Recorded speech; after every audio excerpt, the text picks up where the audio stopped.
Okay, so I'm picking up where I left off yesterday. Hopefully you were sleeping for this point, but I couldn't pronounce a word because it's in the Indian language, so I had to look it up. So yeah, I'm going to start from there. Good night. In Ayurveda, the health of the body is seen through the health of the 7 dhatus, or body tissues. The 7 dhatus are nutritional fluid plasma that eventually forms the blood, which provides the life force, muscles, which cover the bones, adipose tissues, which provide lubrication, bones, which give structure, bone marrow, which nourish the nerves, and semen/ovaries. In order for these 7 tissues to be properly formed and maintained, the complete and efficient breakdown of nutrients is required. In order for this to happen, the 3 dashas, Vata, Pitta, and Kapha, I can never get that one right, must be coordinated. Any disease process starts when a dasha becomes excessive or out of balance. Indigestion always results from an excessive dasha. If Vata is excessive, constipation or diarrhea and an inability to properly absorb nutrients results. If Pitta is excessive, digestion moves too fast and results in acid indigestion and diarrhea. If Kapha is excessive, digestion becomes stagnant, resulting in constipation. I'll have to look that one up again eventually to figure out how that one goes. Anyway, Ayurveda, the force behind... Did I leave off? No. The force behind digestion is Agni, the digestive fire. Oh, it's just printed out weird. In Ayurveda, the force behind digestion is Agni, the digestive fire. With a lack of Agni in digestion, the inability to transform and assimilate food, and also the inability to eliminate waste products resulting from the digestive process results. When our digestion is poor, Ama is formed in the GI tract. Ama is food that remains in the GI tract in undigested form. It is a toxic, sticky residue of incomplete metabolism left unburned by Agni. When the GI tract is loaded up with Ama, it is the role of the dashas to transport it to one or more of the 7 dhatus. Once Ama is deposited in a tissue, it begins to impair the function of that tissue, initiating a disease process. Ama also creates a terrible cascade in the digestive system, leading to a breakdown of coordination between the dashas, further depletion of Agni, and a decrease in nutrient absorption and waste excretion. All of this makes it very difficult to remedy the situation with herbs or food because their constituents cannot be absorbed. However, Ayurveda does offer many cleansing techniques to rid the body of Ama. For more details on the subject, check out the book Ayurveda and Panchakarma. Blah blah blah. Not necessary to read. Thus, in the Ayurvedic view, all diseases start in the digestive tract. To keep the cascade created by Ama from ever starting, digestive health needs to be maintained.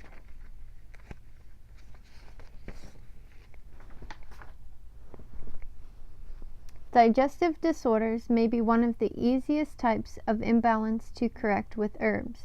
Because we usually eat herbs, they are easily delivered to where they are needed, the esophagus, stomach, or intestines. Generally speaking, if you are hoping to remedy a situation in the intestines, take herbs before a meal. If you want the herbs delivered to the stomach, take them after a meal. If you need help with digestion itself, take your herbs with a meal. Herbs that are tonic to the digestive system include bitters and carminatives. Bitter-tasting herbs have a very direct relationship with the nervous system and the gut. When taste buds on our tongue detect the bitter taste, a signal is sent via the vagus nerve to prepare the body for digestion. This means that the parasympathetic nervous system takes over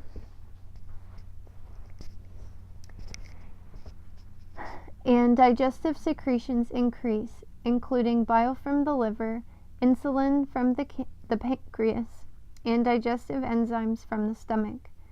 Thus, bitters not only increase the digestibility of food, but also calm the nervous system so that you are more emotionally prepared to eat. Any plant that you think tastes bitter will do. You just have to taste it. Bitters should be taken 15 to 20 minutes before meals so that the digestive system has time to get ready for what you're about to eat. Below are a few examples of bitter herbs. Others include angelica, barberry, burdock, golden seal, mugwort, orange peel, Oregon grapefruit, wormwood, and yellow dock. To choose the bitter herb best for you, consider the energetics. Are you someone who is always cold? Best not to use a cooling bitter like gentian. I always fuck that one up too, I don't know why. Try mugwort or angelica instead. Do you have dry skin, creaky joints, and brittle nails and hair? Best not to use a drying herb like rosemary. Try a more moistening herb like dandelion or burdock. Alright. Artichoke leaf. Harvest the leaves from the same plant that produces the delicious vegetable, and you'll have yourself one of the most gentle and versatile bitter remedies. The leaves of the artichoke plant are a mild bitter specific for vague indigestion, the type of indigestion where you're not really sure what's going on down there, and nausea. Artichoke leaf is also helpful for difficulty digesting fats, short transit time, constipation, and high cholesterol. Simply harvest the leaves before the artichoke fruit forms and dry them for tea or tincture. Artichoke leaf is used much more frequently in Europe, where the leaves are typically juiced. Once in a clinical trial, artichoke leaf extract was found to be significantly better than placebo in alleviating symptoms and improving the quality of life in patients with indigestion. Dandelion root. Dandelion root is a mildly bitter tonic as well as a caloric,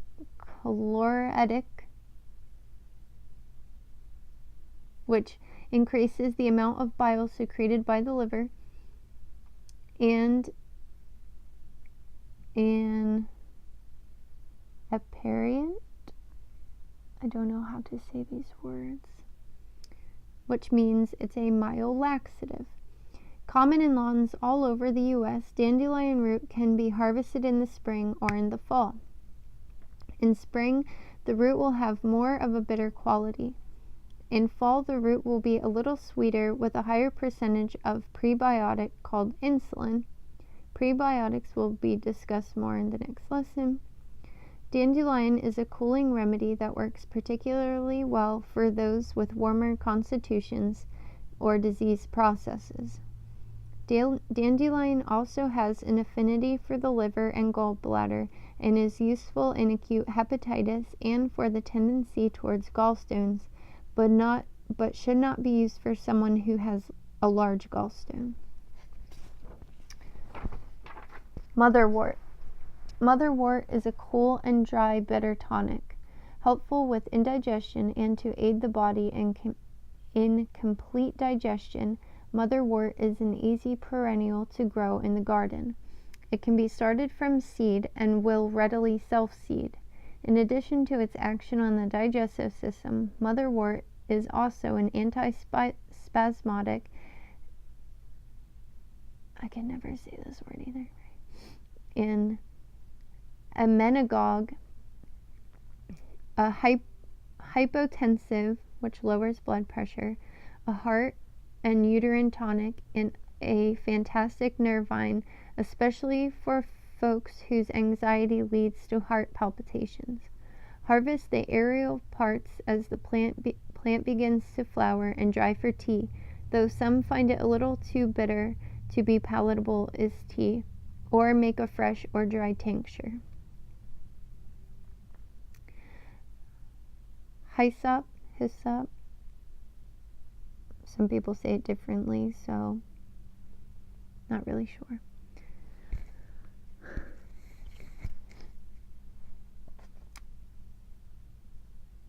I'm going to go with hyssop. Still sounds weird. Hyssop is a beautiful, easy to grow perennial with a characteristic smell. Some consider the smell to be a bit too skunky for their liking. Others love to use it in cooking. Hyssop is a warming and drying bitter carminative useful in tea or tincture form for digestive upset and gas. Tonic to the digestive system, hyssop makes a lovely digestive cordial and is used to flavor chartreuse. I can't speak today. Hyssop is also antibacterial and antiviral and is particularly useful for intestinal viruses. In fact, it was used as a strewing herb in the Middle Ages to keep away insects and sickness. In addition to its affinity for the digestive system, hyssop also works well for respiratory disorders. Try adding some hyssop to your tea blend the next time you have a cold or flu, bronchitis, or indigestion.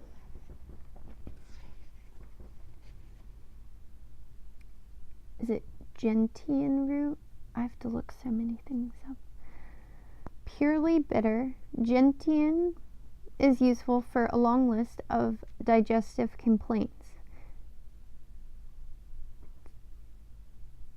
Dyspepsia, bloating, indigestion, heartburn, constipation, loss of appetite, nausea, gas, anorexia, and inflammatory bowel disease. Gentian root contains glycosylated iridoids, chemicals that are one of, if not, the most bitter substance known. These bitter constituents make up to 10% of the weight of gentian roots, especially in the spring when the root is most bitter. Many species of gentian are threatened and should not be wild harvested. Though it could be decocted into a tea, most people prefer to use gentian in tincture form because of its intense bitterness. Rosemary. Many of the herbs that we use in cooking have been used that way for many years for good reason. Cooking spices like rosemary tend to be slightly bitter, carminative, and tonifying to the digestive tract. Warming and drying, pungent and bitter, rosemary is diaphoretic, carminative, antispasmodic, emmenagogue, and antiseptic. A friend not only to the digestive system, but also the nervous and circulatory systems. Rosemary has long been used to increase circulation to the brain, improving focus and memory. In this way, it can also be helpful for headaches caused by nervous tension. Rosemary is particularly useful for indigestion and flatulence caused by psychological tension. try adding rosemary to a cup of tea or incorporate it into one of your favorite dishes. Rosemary can be grown indoors in a pot year-round.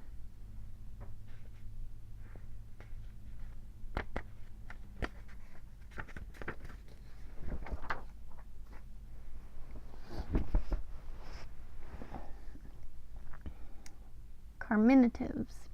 Carminative herbs are rich in aromatic volatile oils that ease digestion.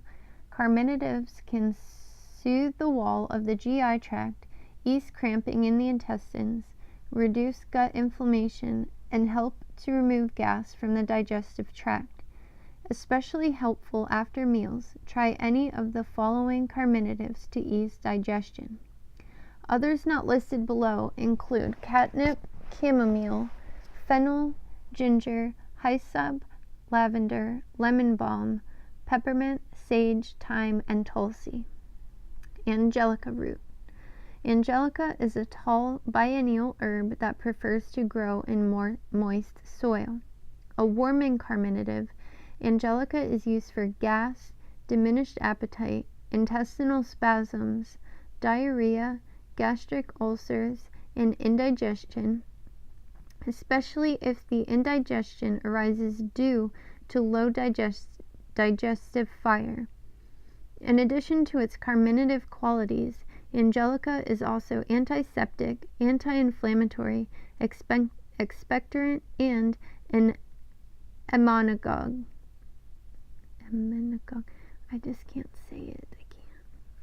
Angelica root has a characteristic carrot family taste and smell and is often used in digestive cordials and liqueurs. Angelica is best used in moist and cold conditions and should be avoided during pregnancy because of its high volatile oil content. I don't know if you are sleeping or not, but look at this precious baby. Oh no, I woke her up.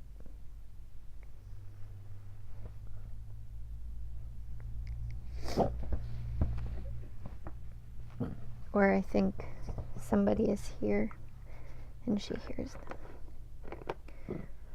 Alright, next.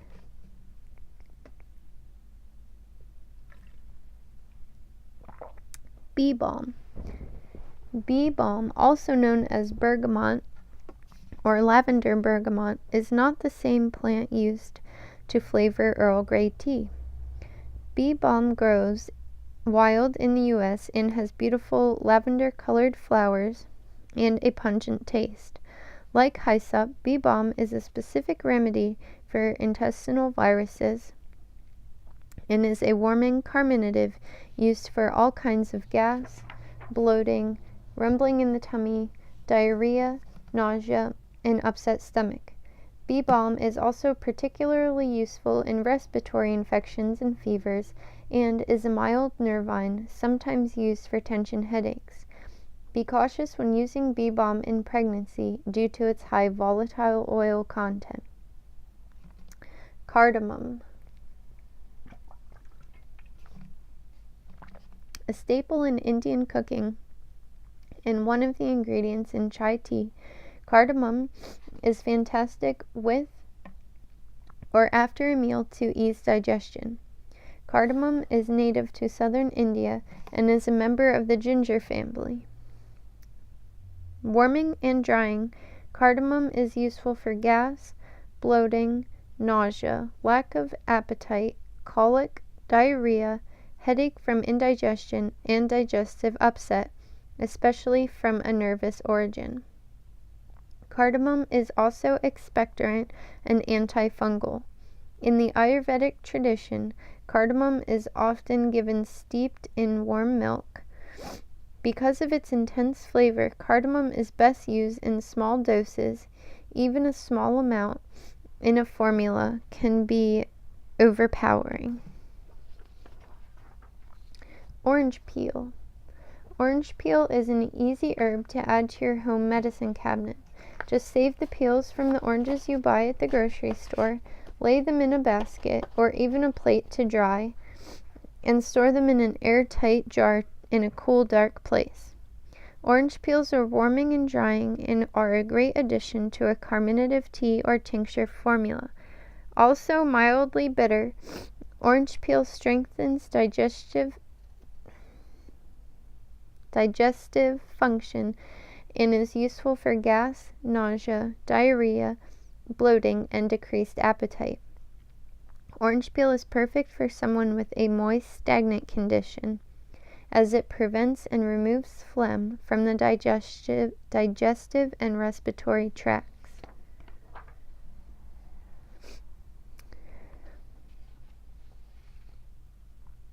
Acute digestive problems. Nausea. Nausea is a common symptom of many different issues and can be pretty mild to severe, enough to cause vomiting. Nausea can be a symptom of pregnancy, anxiety, motion sickness, and after eating a fatty meal, if an individual has difficulty digesting fats. There are many herbs that can be beneficial to alleviate the symptoms of nausea, but if possible, an herb should be choosing that will also act on the underlying cause of the nausea. For example, if the nausea is from anxiety, use an antiemetic that is also a nervine.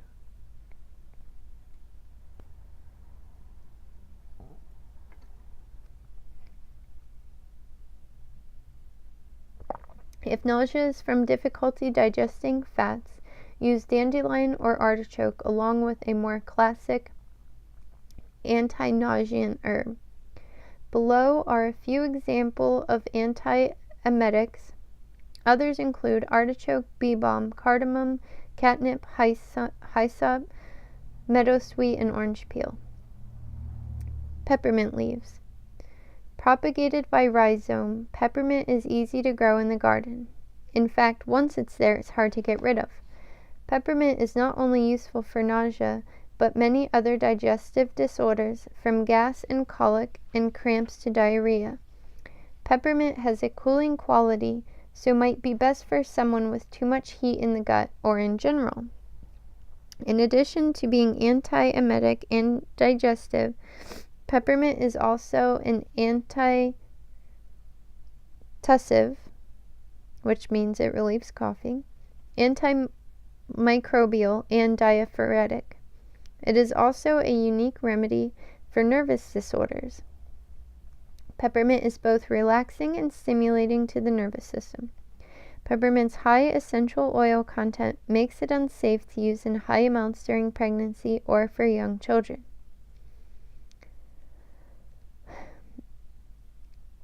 In a clinical study,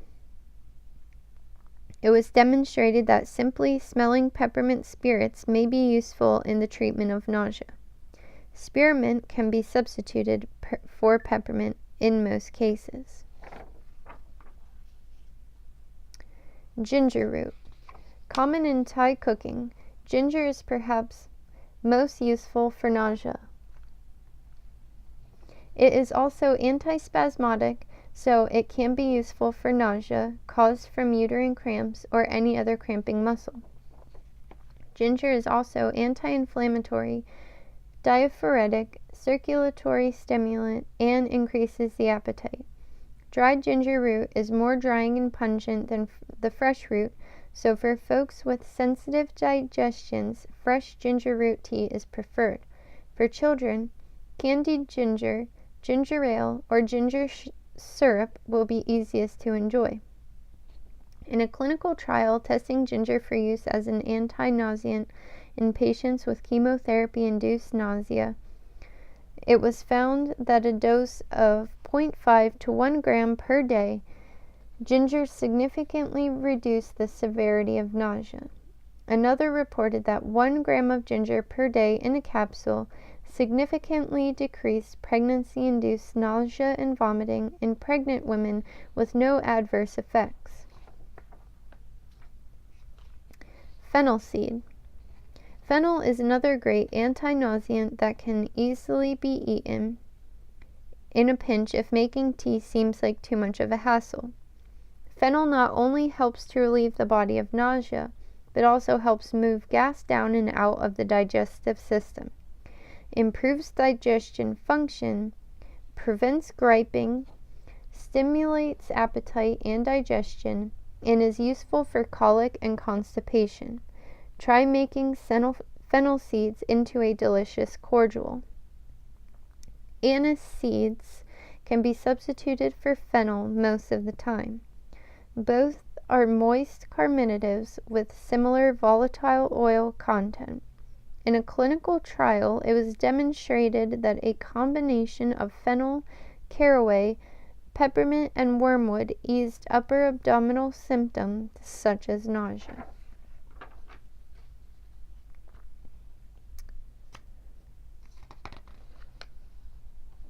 Diarrhea. Diarrhea is typically defined as an increase in the volume or wateriness of stool, or an increase in frequency of defecation.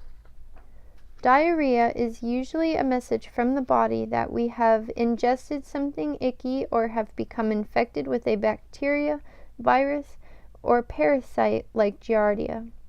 So, sometimes it's good to just let the diarrhea run its course so that the body can get rid of whatever ickiness is. Sometimes diarrhea can be chronic, usually due to an inflammatory disease of the gut and or severe, and herbs are useful to bring the bowels back into balance to prevent dehydration and electrolyte imbalance. Other causes of diarrhea include food sensitivities leading to inflammation in the gut, anxiety, overwork, irregular eating habits, and coffee. Large volume diarrhea is generally caused by excessive amounts of water or digestive secretions in the intestines. Most of the time, large volume diarrhea is osmotic in nature. Something is hanging around in the intestines for a long time because it is not able to be absorbed. This could be a synthetic sugar or lactose in people with lactose intolerance.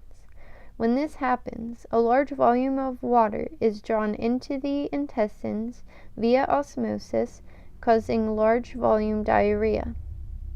Large volume diarrhea can also be caused by unfriendly bacteria in the gut that likewise cause excessive secretions. Small volume diarrhea generally results from an inflammatory disorder of the intestines, increasing motility, or from fecal impaction. Diarrhea from fecal impaction consists of secretions produced by the colon to lubricate the impacted feces and move it toward the anal canal. Small volume diarrhea is usually accompanied by cramping and urgency. The first step in remedying diarrhea is to address the cause. If you are drinking contaminated water, stop drinking it. If diarrhea is due to inflammation in the gut due to food allergies, stop consuming those foods. If the cause is unclear and the diarrhea continues, try eating foods that slow peristalsis, decreasing the motility of the gut. The Brat diet, bananas, rice, apples, and toast, contain such foods. Also make sure to stay hydrated by drinking herbal teas or a homemade electrolyte drink. Barberry root bark.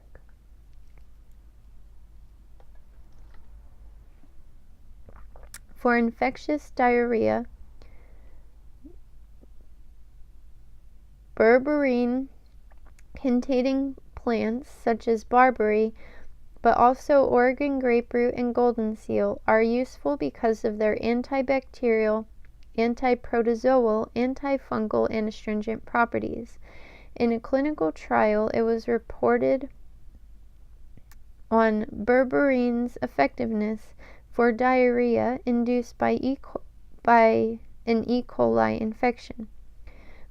Barberry is often the preferred berberine-containing plant because it is not over-harvested like Oregon graperoot and golden seal.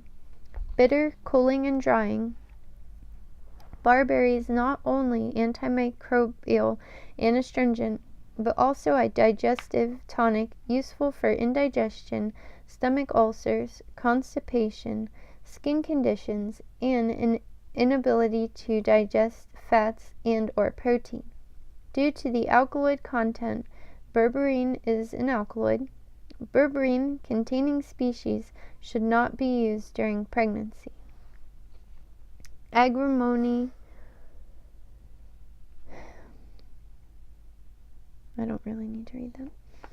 As a relaxing astringent, agrimony is used for diarrhea, especially large volume diarrhea from something moving too slowly through the GI tract.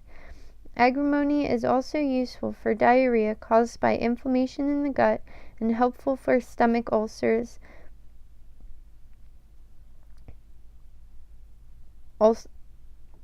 ulcerative colitis, Crohn's disease, irritable bowel syndrome, leaky gut, and food allergies.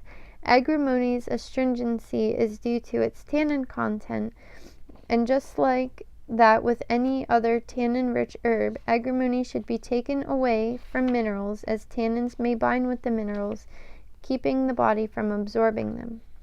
Agrimony likes to grow on woodland paths and should be harvested just as it's coming into flower. Some people do harvest and use the root of agrimony, though most people use the more mild aerial parts. I'm going to stop here because we're at almost 32 minutes, so I hope you're sleeping. I'll be sleeping soon. Good night.